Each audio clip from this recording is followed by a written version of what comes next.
When you hear that tune with the howling sounds and whistle, you immediately know what movie it is. But what you don't know is that this same movie nearly killed its stars multiple times, used real human bones on camera, and had a bridge blow up when nobody was ready to film it. The Good, the Bad, and the Ugly is filled with wild stories that happen behind the scenes. Some are funny, some are scary, and all of them show just how crazy making movies used to be back in 1966. Let's get right into it. Number 1. The Poncho.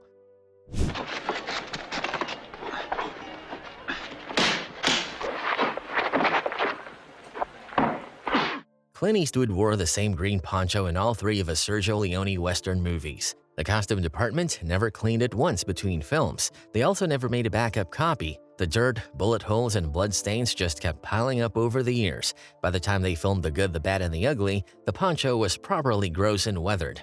Eastwood kept the same famous poncho safe after filming ended, and people say he still has it today. I'm feeling fine. I'm awake. It's nice. It's good. It's a beautiful day.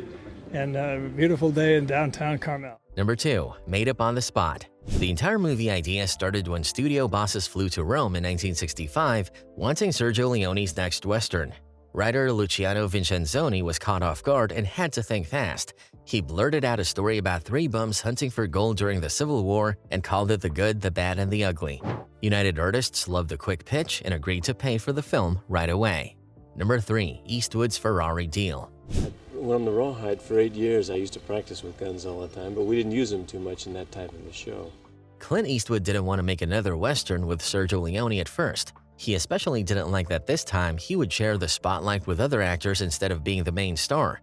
His team negotiated hard and got him an amazing deal. He received $250,000 up front, which was more money than the entire budget of the first movie. He also got 10% of all the profits the film made. As a bonus prize, the studio gave him a brand new Ferrari sports car.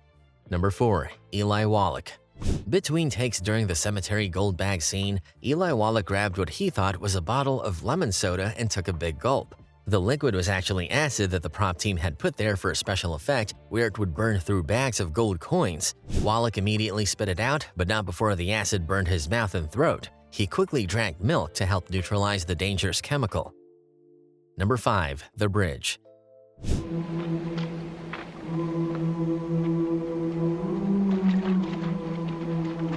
Sergio Leone built a real bridge in Spain for a big explosion scene.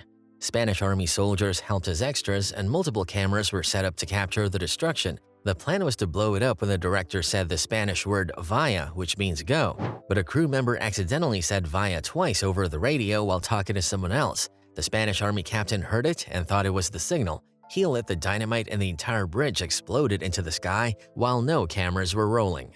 Number 6. Different languages.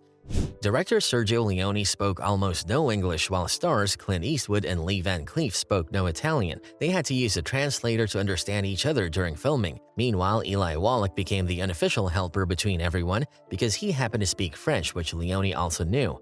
All the dialogue was replaced later with proper dubbing in post-production. Number 7. Eastwood and the debris. When the bridge exploded the first time by accident, Clint Eastwood was watching from what he thought was a safe distance behind sandbags.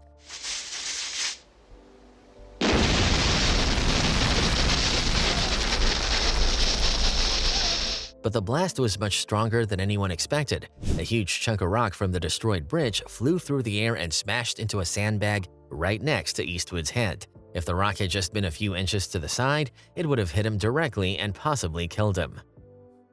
Number 8. The Train. Eli Wallach did his own stunt for the scene where Tuco lies on train tracks to break his handcuffs.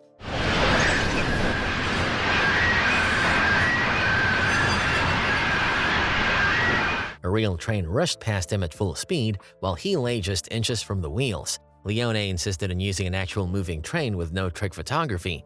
Wallach agreed to do it without a stunt double to make it look real. Number 9. The Runaway Incident. During the hanging scene, Blondie was supposed to shoot the rope holding Tuco on the noose. And post offices, the theft of sacred objects, arson in a state prison, perjury. Leone put a small explosive in the rope to make it break at the right moment. Nobody thought about what would happen when the gunshot sound scared Tuco's horse. The animal got frightened and bolted with Wallach still sitting on top and his hands tied behind his back. Number 10. Eastwood and the Cigars. The man with no name always has a small cigar in his mouth, but Clint Eastwood really disliked smoking them.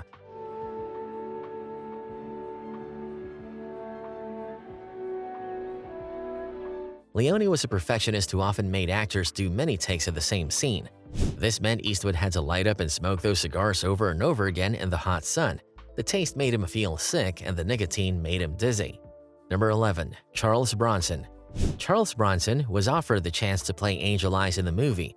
Leone was nervous about using Lee Van Cleef again as a villain because Van Cleef had played a good guy hero in the previous film. He worried audiences might get confused seeing the same actor switch from hero to bad guy. But Bronson was busy making The Dirty Dozen and had to turn down both parts. Number 12. The Music That Howled.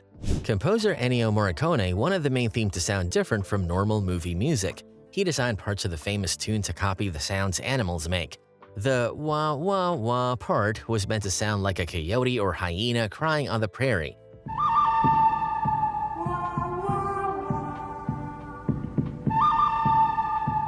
Morricone used electric guitars, whip cracks, whistles, and even human voices pretending to be coyotes.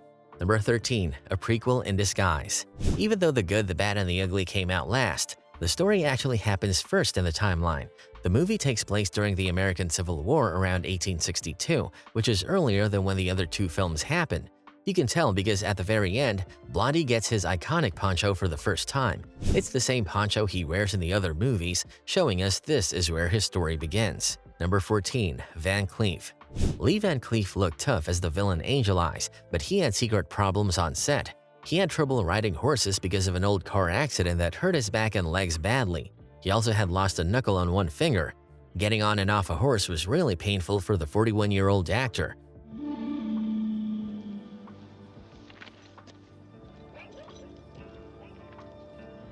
The crew gave him a specially trained gentle horse and even provided a small step stool to help him mount when cameras weren't watching.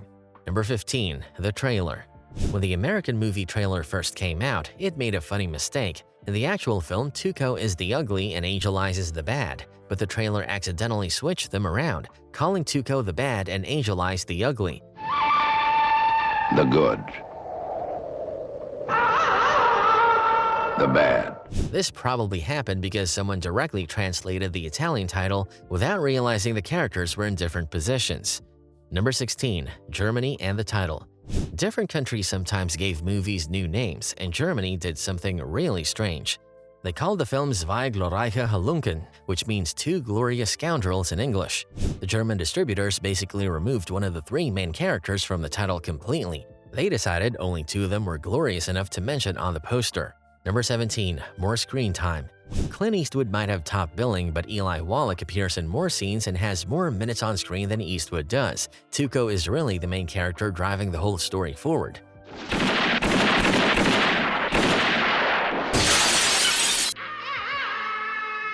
The movie opens with Tuco's wanted poster, follows his adventures escaping bounty hunters, and spends a long time showing his backstory with his brother at the monastery. Number 18. The Random Dog.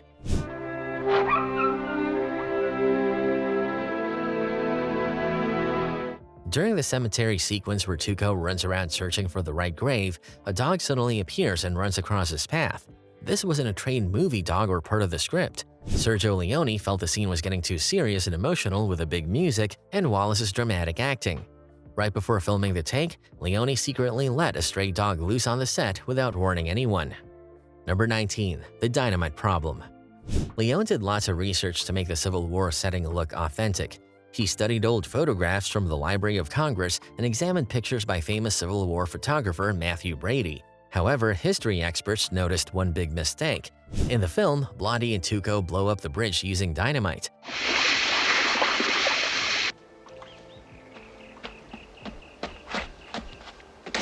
The problem is that Alfred Nobel didn't invent dynamite until 1867, which was a few years after the Civil War ended. Number 20. A Real Skeleton. I'll tell you what, because there's nothing in there. The skeleton that Tuco finds inside the wrong coffin at Sand Hill Cemetery wasn't a fake prop made of plastic or plaster. It was an actual human skeleton from a real person. According to stories from the set, a Spanish actress had written in her will that she wanted to continue acting even after she died. She donated her skeleton so it could be used in movies and plays. Sergio Leone wanted the grave-digging scene to look as realistic as possible, so he obtained this actress's remains for the film. Do you know of any other strange things that happened during the making of this classic Western? Share your thoughts in the comments and subscribe if you want to discover more amazing stories about your favorite old movies.